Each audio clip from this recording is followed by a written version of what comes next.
I've got the book Thank You Omu by Oge Mora, and I'm going to show you exactly how to read this book with your child so that you get the most out of reading comprehension. All right, let's jump in. This is a few pages in. The themes that we're going to see developed in this book are generosity, selflessness, community, gratitude, kindness, and multicultural connections. All right, a character development question. Who is the main character and what is she like? So, Omu, which is a Nigerian Igbo word that means queen, but it is also used to simply refer to someone who is a grandmother or an older woman. So, Amu, I'm sorry, that's how you say it, Amu. Who is she?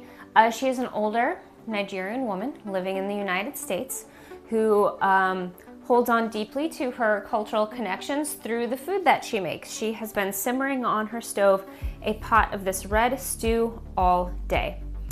And we are going to see that she is going to be very kind, she is going to be very generous and very selfless with this delicious soup that she is preparing. She says it's going to be the greatest meal she's ever had in her whole life. So she's real excited about this stew.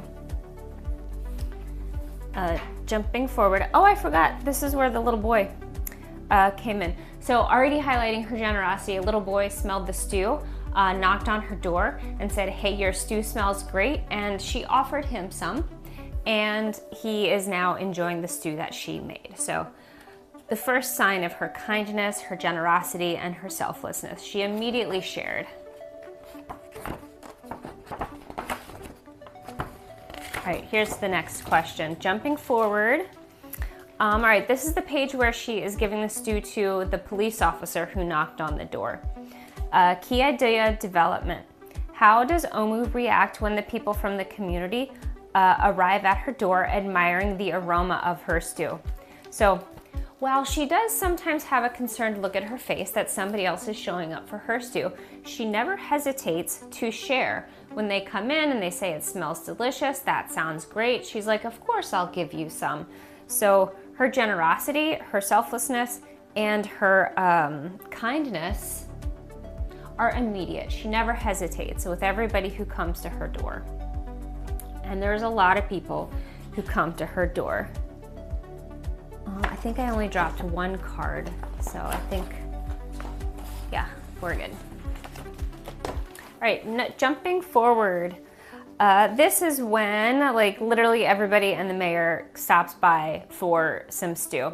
Key idea development. How does Amu, react when more and more people show up? Her kindness and generosity never waver. She looks at how much is in the bowl, she decides she has enough to share, and she just continues dishing out. We can see that Amu is the kind of person who would never refuse generosity to a guest in her home. To the point that on the next page, we're going to see that her pot is finally empty. So more and more people come, but she always reacts with the exact same generosity, the exact same kindness and selflessness, even when she ends up with nothing left in her pot. So now some more central idea development. Now what problem is she facing? Her pot is empty. Remember from the beginning of the story, she was saying that this was going to be the most delicious dinner she had ever had in her life. So she was very excited.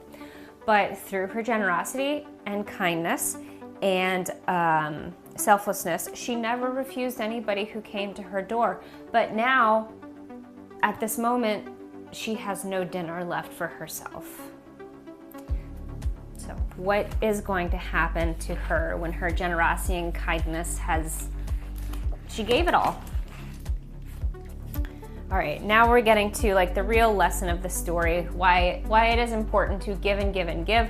You can have faith in society that people will reciprocate. Central idea development. What events lead to the resolution of her problem?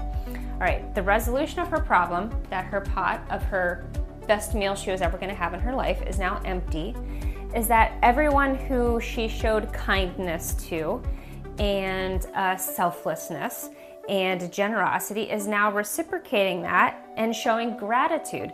they have all now showed up at her door and are reciprocating the same selflessness and sharing that she showed them. And it's like literally everybody. It says, we are here to give. So Omu, who gave and gave and gave through the entire story, now is receiving. Everyone she gave to is reciprocating. All right, the last page of the story, central idea. How is Omu at the beginning, middle, and end of the story? And what does the author want me to learn from this story? So beginning, middle, end, she was excited to have her stew. She was also, she never refused sharing. She was kind, she was generous, she was selfless throughout the whole story. She was excited to have her stew throughout the whole story. Until in the middle, she had none left. She didn't know what she was going to do until the gratitude of everyone she shared with came to the rescue, and they have brought dinner for everyone.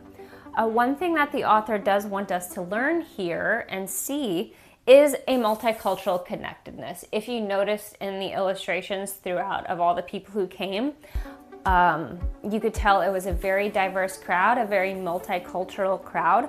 So this isn't just a case of like people taking care of their own. This is a situation where everyone, no matter your background, no matter your culture, your color, whatever, where you came from, everyone is showing up together in this multicultural connection sense of community. Everyone shows generosity, everybody shows selflessness, everybody shows kindness, and in return, shows gratitude. And then, you know, it's a two-way street for everybody throughout this book, regardless of who you are. So that is Thank You, Omu by Oge Mora, and thank you to Tversky and Burke for help with all the Common Core aligned questions, and I hope you have a lot of fun reading this book with your child.